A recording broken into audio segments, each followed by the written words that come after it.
Полуавтоматическая винтовка – то самое оружие, с которого начинается карьера каждого солдата. Именно по этой причине их недооценивают, считая их оружием начального уровня. Между тем, полуавтоматическая винтовка является самым универсальным оружием.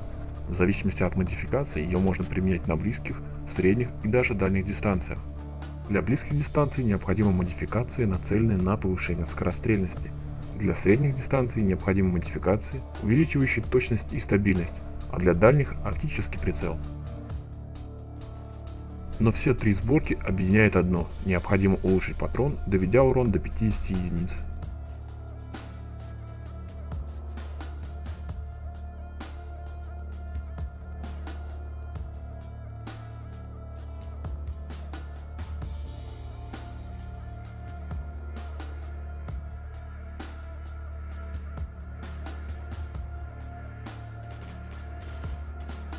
Винтовки со скользящим затвором обладают крайне низкой скорострельностью, но огромным уроном и превосходной эффективной дальностью стрельбы. Данный тип оружия как нельзя лучше характеризует фраза «один выстрел, один труп». Отсюда следует, что модификациями необходимо довести урон выше 100 единиц. Винтовка может быть оборудована оптическим прицелом малой и средней кратности для пехотинца и прицелом большой кратности для разведчика.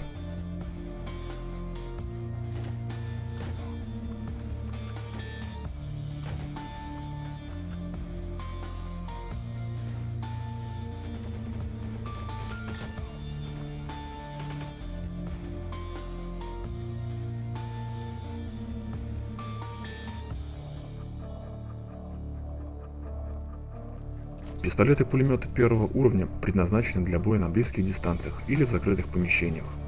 Обладают малым уроном, недостаточно эффективной дальностью стрельбы и низкой скорострельностью. Единственный параметр, который возможно ощутимо улучшить с помощью модификаций, это скорострельность. С ее повышением оружие приобретает силу и становится вполне играбельным.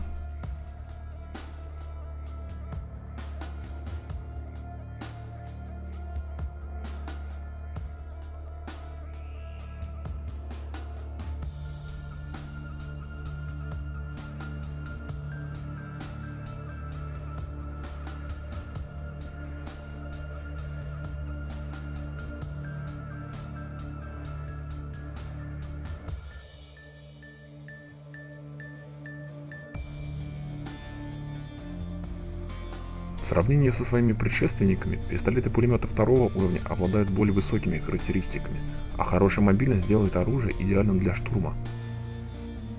Как в предыдущем случае, основной параметр при улучшении – это скорострельность. Вторичных параметра 2. Увеличение урона делает оружие эффективным на близкой дистанции, но увеличивает отдачу и снижает эффективность на средней дистанции. Повышение стабильности ведет к одинаковой эффективности на малой и средней дистанции, но требует большего числа попаданий.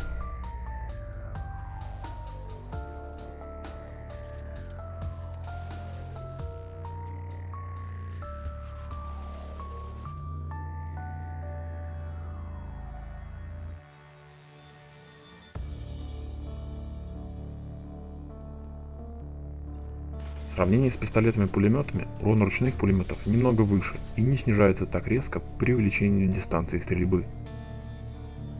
Однако есть у них и свои недостатки. Низкая мобильность, увеличенная по сравнению с пистолетами-пулеметами отдача и долгая перезарядка.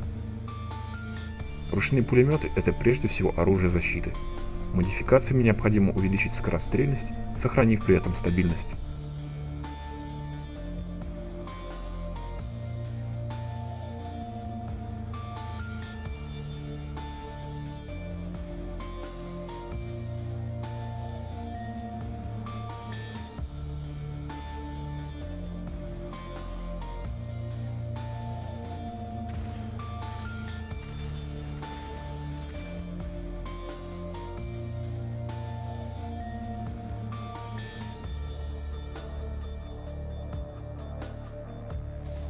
Ручные пулеметы второго уровня обладают превосходной огневой мощью, высокой скорострельностью и большой эффективной дальностью стрельбы, но при этом также имеют ряд недостатков. Долгая перезарядка, медленная стабилизация на перекрестии при поворотах, сильная отдача и снижение общей мобильности солдата. При рывке выносливость заканчивается практически мгновенно. Из вышесказанного следует, что ручные пулеметы идеальны в защите, но не так хороши в нападении. Благодаря своим начальным характеристикам, пулеметы могут эффективно использоваться и без модификаций. Но если огневой мощи все-таки не хватает, можно улучшить скорострельность и стабильность и сделать это оружие еще более мощным.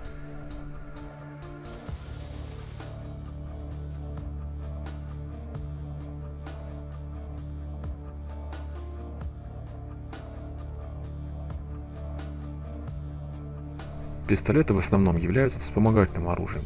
Для пехоты, когда основное оружие на перезарядке. Для снайпера пистолет необходим для защиты в ближнем бою.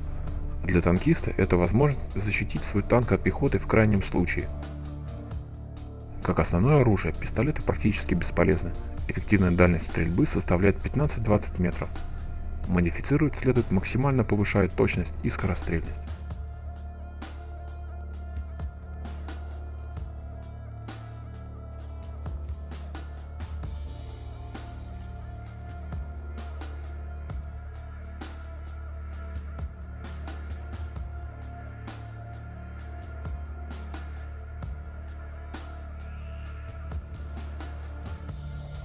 АВС-36, пожалуй, самое противоречивое оружие в игре.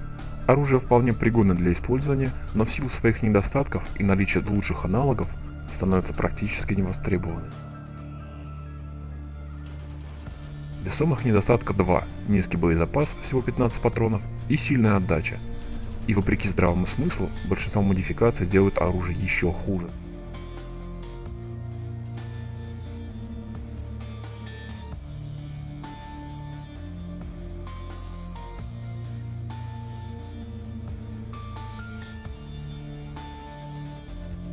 То самое оружие, которое многие игроки наделяют какими-то невероятными свойствами, что отличается от действительности. Оружие имеет хорошую точность, высокий урон и сравнительно низкую скорострельность, что делает его неудобным в ближнем бою. В целом, штурмгевер 44 хорошо себя показывает на средних дистанциях. Без модификации необходимы только патрон, увеличивающий урон, и спусковой крючок, повышающий скорострельность.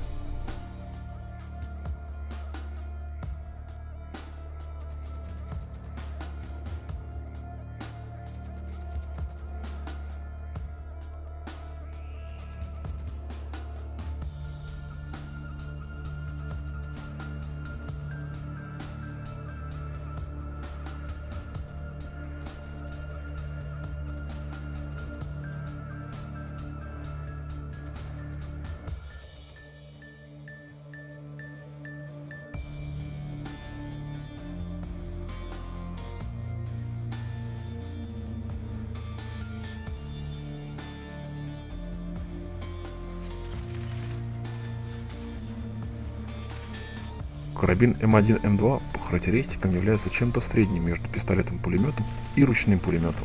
Маленький урон, большой разброс, неплохая дальнобойность и высокая скорострельность. Лучше всего оружие показывает себя на ближней дистанции, но может использоваться даже на дальней дистанции. Следует улучшать точность и стабильность, сохраняя при этом скорострельность.